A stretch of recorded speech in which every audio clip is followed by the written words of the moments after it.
Hi, this is Vaughan at Westcote Bell Pottery, and this is a cold wintry day.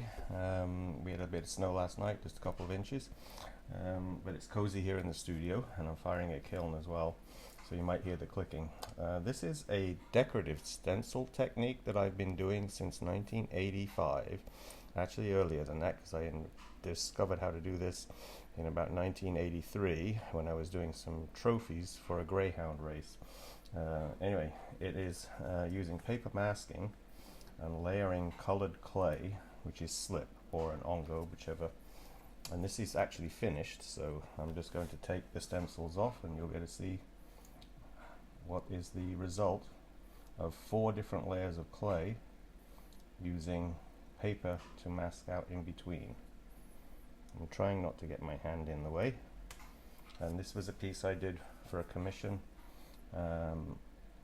And I've done this for this lady a long time ago, and she just moved house and she wanted another one, and this is actually a sink covered in cats.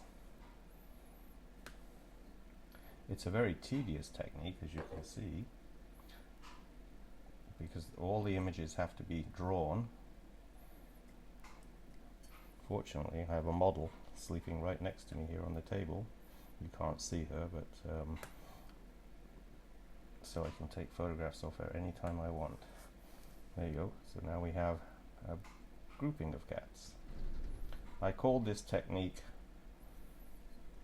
Prowlers because the cats are actually walking all the way around whatever piece I've done. For about 9 years we lived in Columbus, Ohio, and I sold to a lot of galleries. I did the American Craft Council shows at that time, the ACC show in Baltimore, and we used to have a few different designs. This was just one of them, but I basically ran my whole studio at that time with some assistants, and we all just made these pieces back in the 1980s to 1994. Of course, you can't touch the surface of the pot, so I'm using a very sharp needle. It actually, it's just an X-Acto blade, and the slip is still wet, so I have got to be very delicate here. If I drop something into the bowl, it will probably stick, and I will have to be touching it up later on. It's also very difficult to see these, and I know from my long years doing this approximately where I put things. This technique is not one I use as much anymore, actually, because I've gone back to doing mostly stoneware. This is actually stoneware. It's well, it's low stoneware. It's cone 4. And I do this mostly to commissions, and I do it with horses, rabbits, and cats and dogs. It's a little tedious. There you go, that little piece dropped down. I'm not even going to try and remove it because it's better if I don't touch them if they fall. And I have to very sensitively just feel for the paper. It actually doesn't like to come up sometimes. It's just newspaper.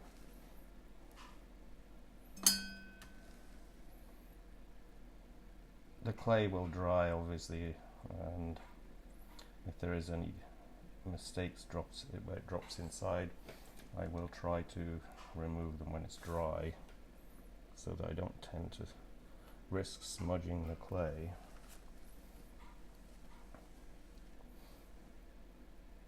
It's probably impossible for you to see where these pieces of paper are on the monitor, but the light that shines above them casts a tiny little shadow that I can actually barely see, but I know where it is. And I can also, using a sharp blade, just poke the surface and just feel for a piece of paper in there. Like there, I didn't know there was one, but I poked very gently. And you could feel a little tiny resistance, and you can't poke very hard, otherwise you'll end up with bullet holes in your cat or dog, horse. There's a little history. I think I may have mentioned this in a previous video. I trained at high school and then went to college and did sculpture, and printmaking was my degree, and that printmaking experience gave me a little extra, thing that I don't think I would have got if I'd done ceramics at college. It taught me how to do silkscreen printmaking, etching, wood block, lino print, and all of those techniques I've actually made use of in clay. The wood block pieces we don't use as much, but the sgraffito work that we do is like engraving, through one color to another,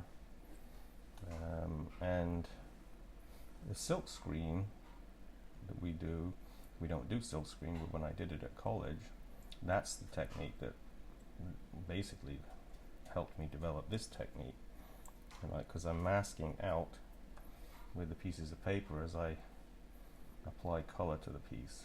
This one's a long tail, but so I put the color down, and in the white cat's case, of course, that's the natural color of the actual clay, which is this is B-mix. That piece is, there you go, I got that piece that was left behind, and this is B-mix cone 4. I don't fire it to cone 5, which is what they recommend, but I don't get any crazing with this clear glaze that I put on.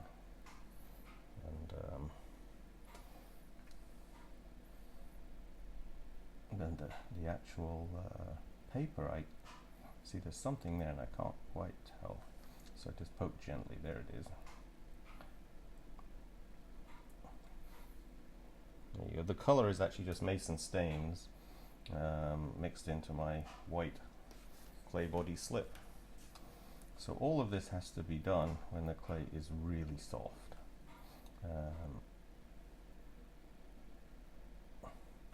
See if I can find, there's something there too that I left behind. There it is.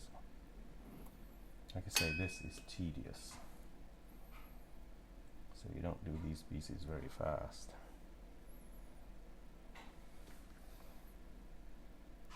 Anyway, what I was saying was, you basically, the white is the natural color of the clay, and then I put some paper over the top of the clay, and then I paint another area. And this one was airbrushed, but you can actually sponge, you can paint with paintbrushes. I even dipped for a while. I did a workshop with John Pollux in England years ago, and he was actually using slips and dipping his pieces into the slip.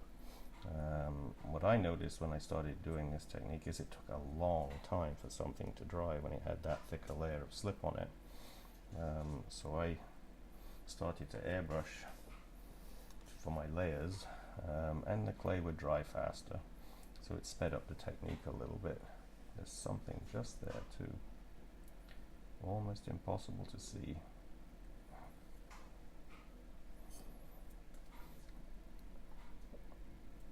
I know this is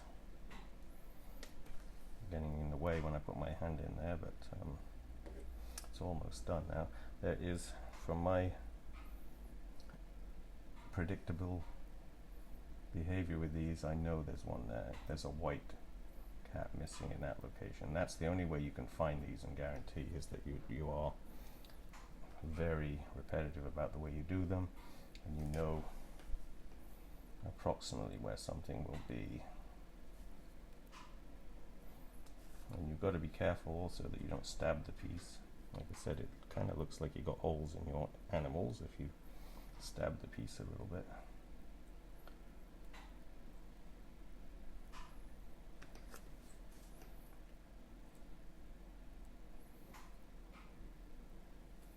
So after you've done your painting of the second layer, so white clay, paper masking, paint it again, wait for it to dry, and then apply another layer of paper, whatever animals or images you're using, and then I apply another layer. Let's see if I can get this off here. These are heavy, that sinks, they're about 25 pounds.